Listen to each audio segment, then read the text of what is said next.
शक्तिमान पिता धन्यवाद करते हैं आज के सुंदर वचन के लिए। खुदावन हर एक को बड़ी बरकत दें, आशीष कर पिता, यीशु नाम से मांगते हैं, आमीन।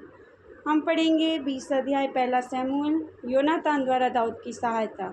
फिर दाऊद रामा के नबायोत से भागा और योनातान के पास जाकर कहने लगा, मैंने क्या किया है? मुझसे क्या पाप हुआ कि मैंने तेरे पिता की दृष्टि में ऐसा कौन सा अपराध किया है कि वे मेरे प्राण की खोज में रहता है? उसने उससे कहा, ऐसी बात नहीं है, तुम्हारा ना जाएगा। सुन, मेरा पिता मुझको बिना बताए ना तो कोई बड़ा काम करता है ना कोई छोटा, फिर वह ऐसी बात को मुझसे क्यों छुपाएगा? ऐसी कोई बात नहीं है। फिर दाऊद ने शपथ खाकर कहा, तेरा पिता निश्चय जानता है कि तेरे अनुग्रह की दृष्टि मुझ पर है, और वह सोचता होगा कि योनातान इस बात को ना जानने पाए, ऐसा ना हो कि वह खेदित हो जाए। परंतु यहोवा के जीवन की शपथ और तेरे जीवन की शपथ निसंदेह मेरे और मृत्यु के बीच डग ही भर का अंतर है। योनातान ने दाऊद से कहा, जो कुछ तेरा जी चाहे वही मैं तेरे लिए करूँगा। दाऊद ने योनातान से कहा, सुन, कल नया चांद होगा और मुझे उचित है कि राजा के साथ बैठकर भोजन करूं, परंतु तू मुझे विदा कर और मैं परसों सांझ तक मैदान में छिपा रहूँगा। यदि तेरा पिता मेरी कुछ चिंता करे तो कहना। दाऊद ने अपने नगर बैतलहम को शीघ्र जाने के लिए मुझसे विनती करके छुट्टी मांगी, क्योंकि वहाँ उसके समस्त कुल के लिए वार्षिक यज्ञ है। यदि वह यूँ कहे, अच्छा, तब तो तेरे दास के लिए कुशल होगा, परंतु यदि उसका क्रोध भड़क उठे तो जान लेना कि उसने बुराई ठानी है, और तू अपने दास से कृपा का व्यवहार करना, क्योंकि तूने यहोवा की शपथ खिलाकर अपने दास को अपने साथ वाचा बंधाई है। परंतु यदि मुझसे कुछ अपराध हुआ हो तो तू अपने आप मुझे मार डाल, तू मुझे अपने पिता के पास क्यों पहुंचाए? योनातान ने कहा, ऐसी बात कभी ना होगी। यदि मैं निश्चय जानता कि मेरे पिता ने तुझसे बुराई करनी ठानी है तो क्या मैं तुझको ना बताता? दाऊद ने योनातान से कहा, यदि तेरा पिता मुझको कठोर उत्तर दे तो कौन मुझे बताएगा? योनातान ने दाऊद से कहा, चल, हम मैदान को निकल जाएं, और वह दोनों मैदान की ओर चले गए। तब योनातान दाऊद से कहने लगा, इस्राएल के परमेश्वर यहोवा की शपथ, जब कल या परसों इसी समय अपने पिता का भेद पाऊँ, तब यदि दाऊद की भलाई देखूं तो क्या मैं उसी समय तेरे पास दूध बेचकर तुझे ना बताऊंगा? यदि मेरे पिता का मन तेरी बुराई करने का हो और मैं तुझ पर यह प्रकट करके तुझे विदा ना करूं, तो तू कुशल के साथ चला जाए, तो यहोवा योनातान से ऐसा ही वरन इससे भी अधिक करे। यहोवा तेरे साथ वैसा ही रहे जैसा वह मेरे पिता के साथ रहा,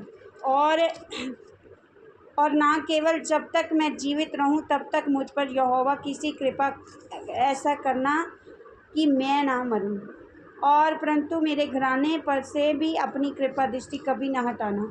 वरन जब यहोवा दाऊद के हर एक शत्रु को पृथ्वी पर से नष्ट कर चुकेगा, तब भी ऐसा ना करना। इस प्रकार योनातान ने दाऊद के घराने से ये कहकर वाचा बंधाई, यहोवा दाऊद के शत्रुओं से बदला ले। और योनातान दाऊद से प्रेम रखता था, और उसने उसको फिर शपथ खिलाई, क्योंकि वह उससे अपने प्राण के बराबर प्रेम रखता था। तब योनातान ने उससे कहा, कल नया चांद होगा और तेरी चिंता की जाएगी, क्योंकि तेरी कुर्सी खाली रहेगी। तू 3 दिन के बीतने पर तुरंत आना और उस स्थान पर जाकर जहाँ तू उस काम के लिए छिपा था, अर्थात इज़ेल नामक पत्थर के पास रहना। तब मैं उसकी ओर मानो अपने किसी ठहराए हुए चिन्ह पर 3 तीर चलाऊँगा। फिर मैं अपने ठहरे हुए लड़के को ये कहकर भेजूँगा कि जाकर तीरों को ढूंढ ले आ। यदि मैं उस लड़के से साफ साफ कहूँ, देख, तीर इधर तेरे और हैं, तू उसे ले आ, तो तू आ जाना। और क्योंकि यहोवा के जीवन की शपथ, तेरे लिए कुशल को छोड़ और कुछ ना होगा।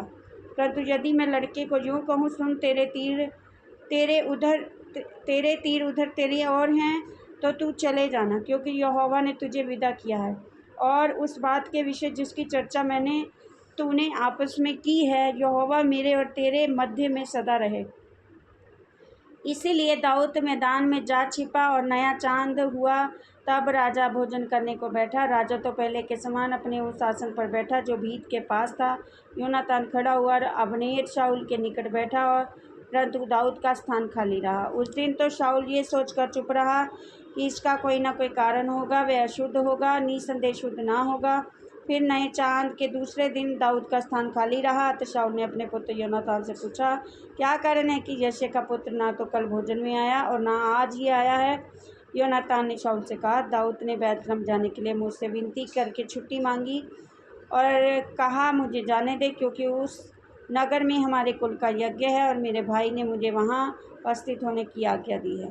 और अब यदि मुझ पर तेरे अनुग्रह की दृष्टि हो तो मुझे जाने दे, मैं अपने भाइयों से भेंट कर आऊँ। इसी कारण वे राजा की मेज पर नहीं आया। तब शाऊल का कोप योनातान पर भड़क उठा और उसने उससे कहा, हे कुटिला राजद्रोही के पुत्र, क्या मैं नहीं जानता कि तेरा मन तो यिशै के पुत्र में लगा है?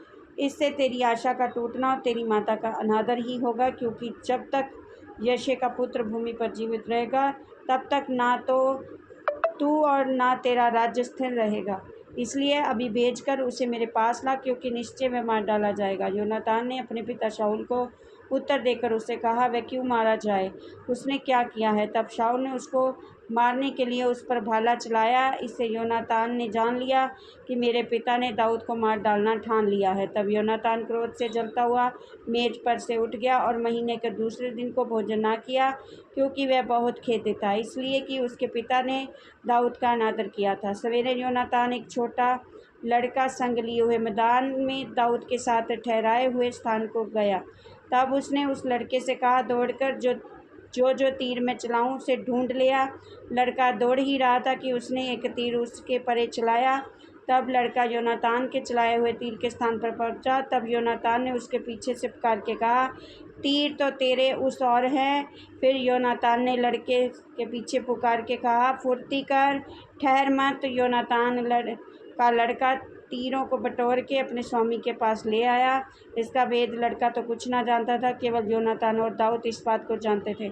तब दाऊद योनातान ने अपने हथियार उस लड़के को देकर कहा, जा इससे नगर को पहुंचा। ज्यों ही लड़का गया तो ही दाऊद दक्षिण दिशा की ओर से निकला और भूमि पर औदे मुँह गिर के 3 बार दंडवत की।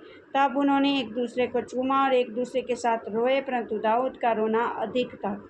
तब योनातान ने दाऊद से कहा, कुशल से चला जा, क्योंकि हम दोनों ने एक दूसरे से ये कहकर यहोवा के नाम की शपथ खाई है कि यहोवा मेरे और तेरे मध्य और मेरे और तेरे वंश के मध्य सदा रहे। तब वह उठकर चला गया और योनातान नगर में गया। इस वचन के द्वारा ब्लेस करेंगे। आमीन। सब कुछ है मसीह की।